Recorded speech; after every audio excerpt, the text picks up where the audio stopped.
I was at the Advocates for Human Rights, and we were starting to work on a monitoring report in Mongolia. We were starting our fact-finding to learn how the law on domestic violence was being implemented there. So we were planning to travel to Mongolia to do interviews there of police, prosecutors, judges, advocates, domestic violence victims. And I learned that there was this woman in Minnesota who was from Mongolia and was working with a circus group here. So we arranged to meet, and that was how I first met Jingay.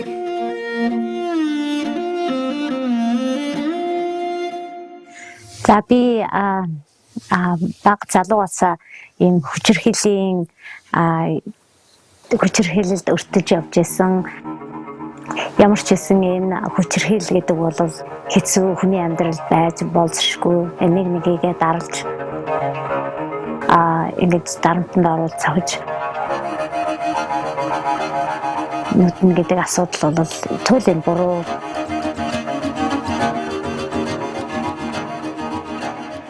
Өөрөө ийм асуудалтай байж ийм амьдралд байж агаад тэгээд Америкт эренглэнгийн том Америкийн циркийн хүмүүс ирээд бид нарыг циркийн тоглолтыг шалгаж аваад тэгэхэд тэрэнд нь тэмцээд ингээ Америкт ирэх анхны үүд болсон юм аа.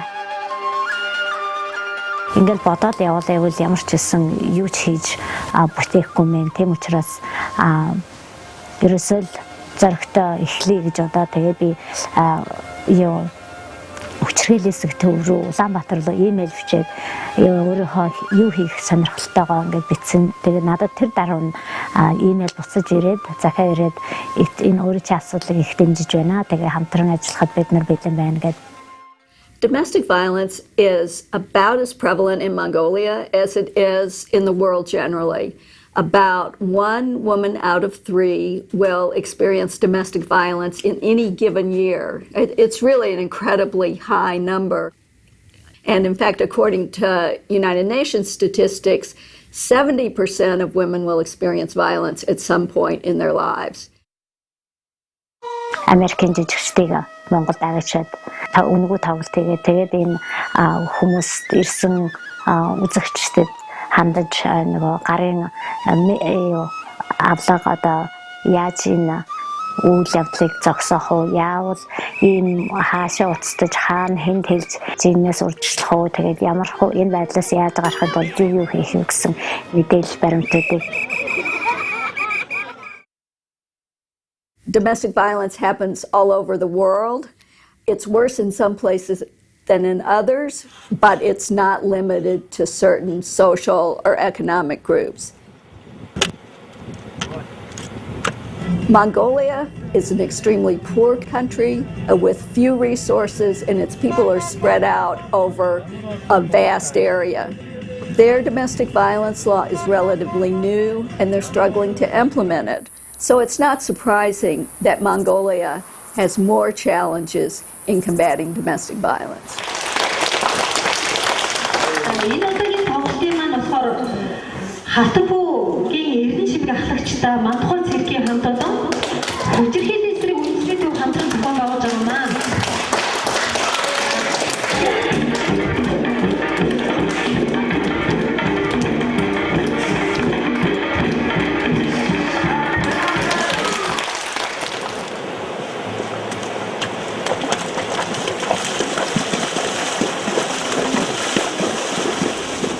In the United States, we've had domestic violence laws on the books for over 40 years, but we continue to learn and make changes, and we still have a ways to go. There's still domestic violence in the United States.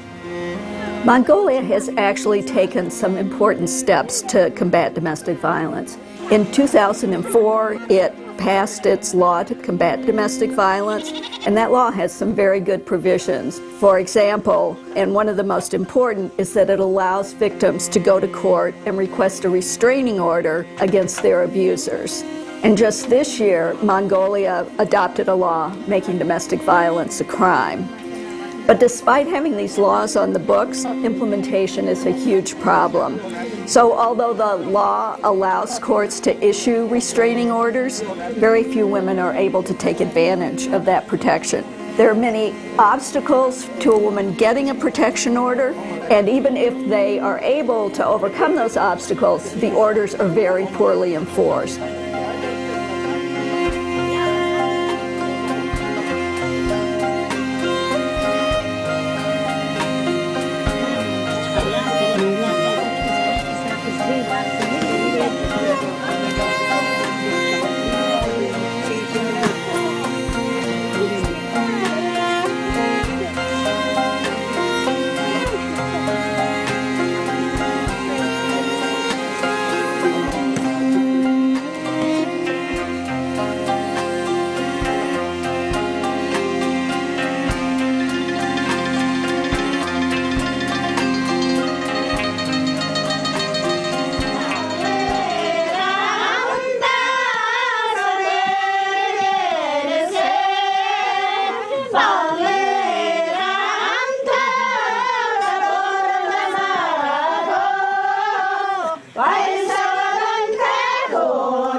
One of the most meaningful experiences that I had in Mongolia was meeting the volunteer advocates who work in the rural areas. It's hard to overstate the importance of their role in keeping women safe in these very remote areas. Victims know that they can come to the advocates when no other help is available. These women are literally keeping women alive.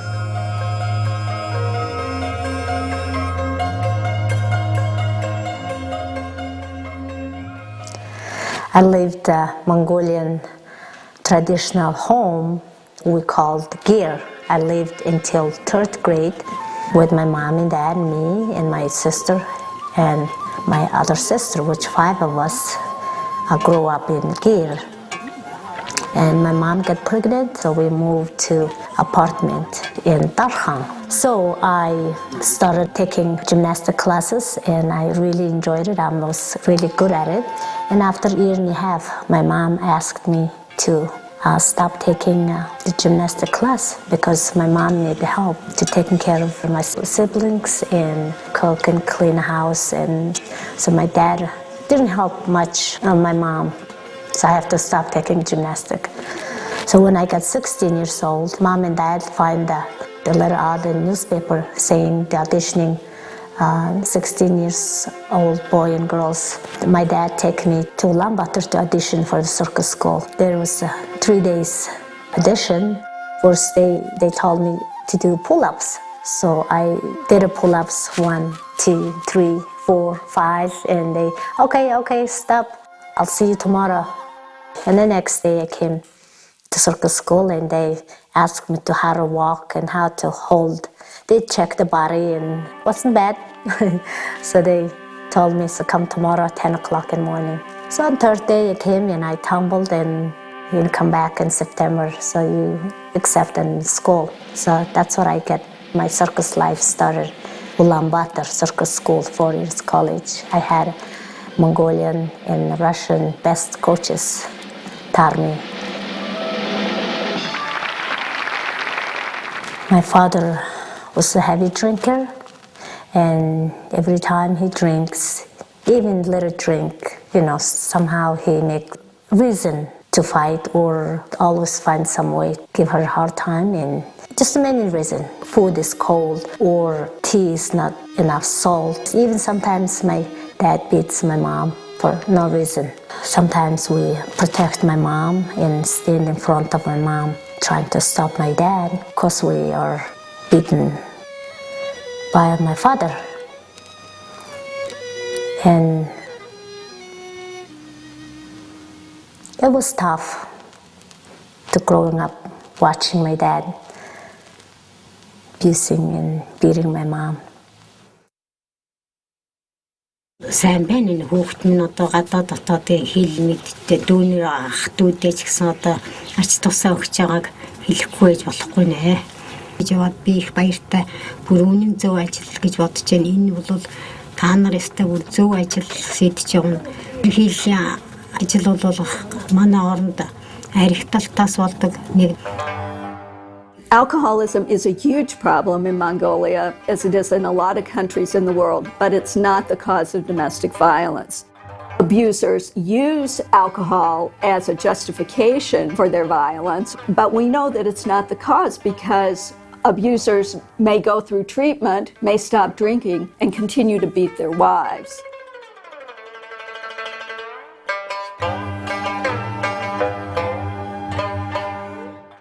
I guess I'm just really happy to support Chimge. She's been my coach for I don't even know how many years, and she's an amazing woman, an amazing coach, and I'm just really grateful to be able to help her and support this mission that's really important and really personal. Growing up in Mongolia, I was around a lot of domestic abuse with my father, biological father, and I witnessed a lot of it with some of my aunts, with some of my cousins. I mean, there's a lot of domestic abuse that still happens, and my mom told me not too long ago that women didn't have a lot of options. There were no shelters, you know, they didn't call the cops because they would assess them a fine, a fee, so there were really no options.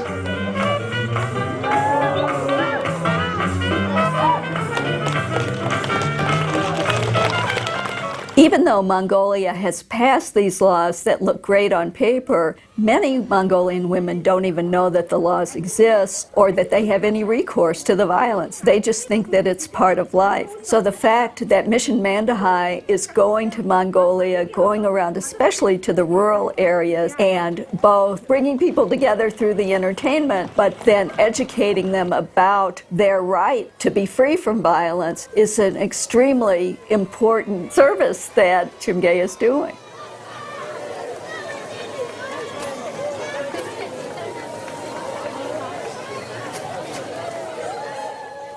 So when I was 16 years old, I left the home to go to circus school, and I was really happy to leave house, to have my own life, good life. I don't have to see all the bad things, but I was hard to leave my mom. When I left the house, I said my life is gonna be really good. I'm gonna find really good men who can support me and care. I can't do anything. I just fall in love with him. One of my teachers told me that he's not good for me. So you sure you're making the right decision? Even we had a dating and he was drinking and beat me a couple times. It was a big mistake living with him. I married and I thought he's gonna change. We had a beautiful son, so I was really hoped to change. But again, I see my dad, he had beautiful girls and kids, but never changed.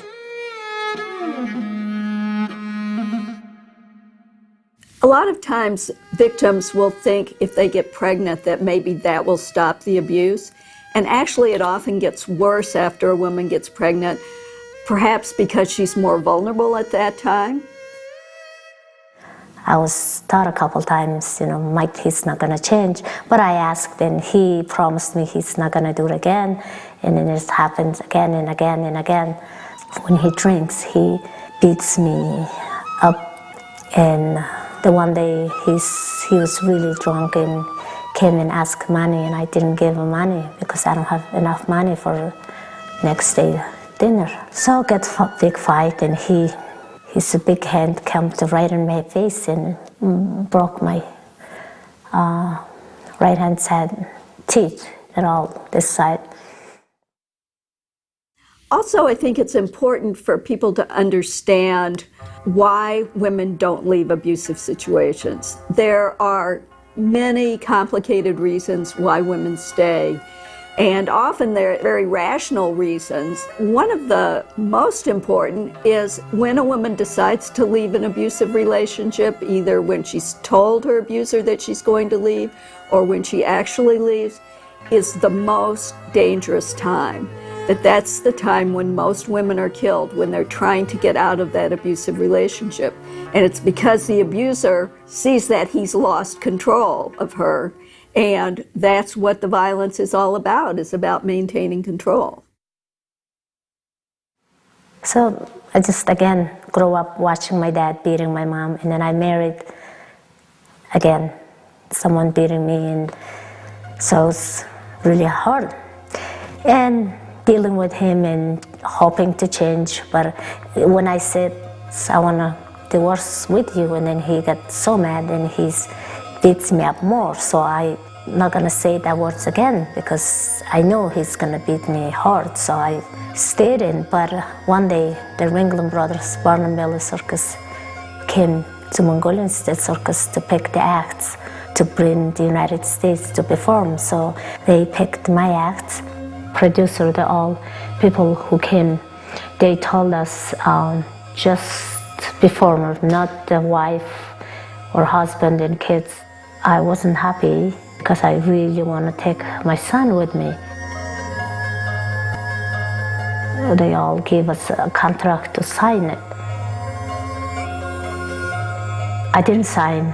One day passed, second day, and they asking why she's not signing. My translator said, no, Chimge wants to take her son, otherwise she's not gonna go. So they had the big meeting, and so they agreed to take it with me because my act can go without me because I'm the smallest. They throw me up in the air, and I'm the main girl in the act. So after the meeting, so they decided to take my son, which I'm really happy, and signed the contract.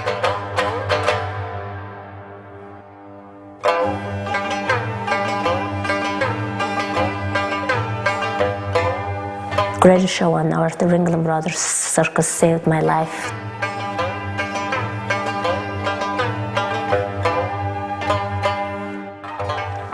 And my husband was not happy that I'm going. And day before, my family did a little party for me. And my husband was mad because Ringling didn't take his act. He drank a lot and started fighting, beating, pushing in front of my family. And he broke my false teeth. Society and culture tell men that they have the right to control women. They also are told that they have the right to use violence to control women. Although Mongolia is a highly patriarchal country, it's not unique. The United Nations Declaration on the Elimination of Violence Against Women describes as a manifestation of the historically unequal power relationship between men and women.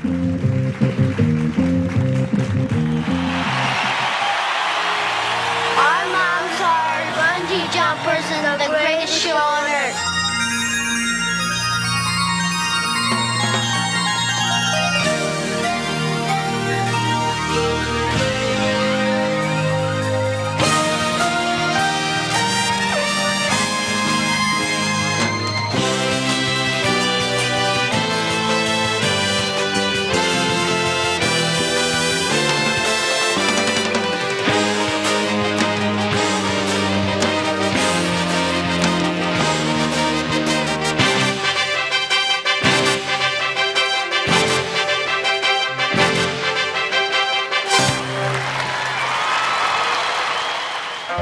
New life, a lot of work. I worked as a performer, and also when circus moved city to city and state to state, I worked as an electrician to pull all the cables to support my family in Mongolia.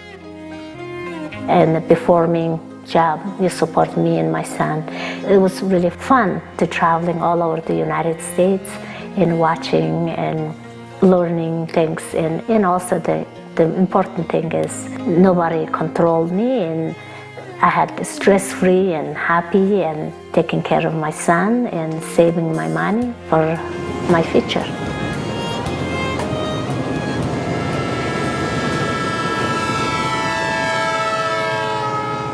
After 5 years worked with Ringling, We went to work mother and son act for Yankee Doodle Circus in upstate New York.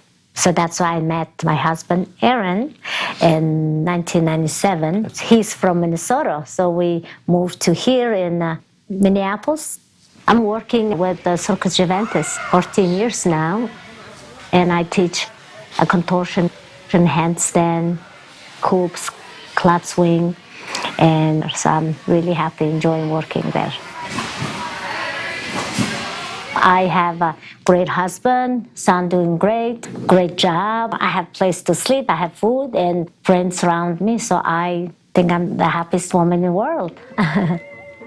For me, it's very important is the young generation to hear and stop the cycle of this domestic abuse. It's our hotline in Ulaanbaatar in Mongolia. It's working very well, and we are happy, and we're going to continue to work and help women and children in Mongolia.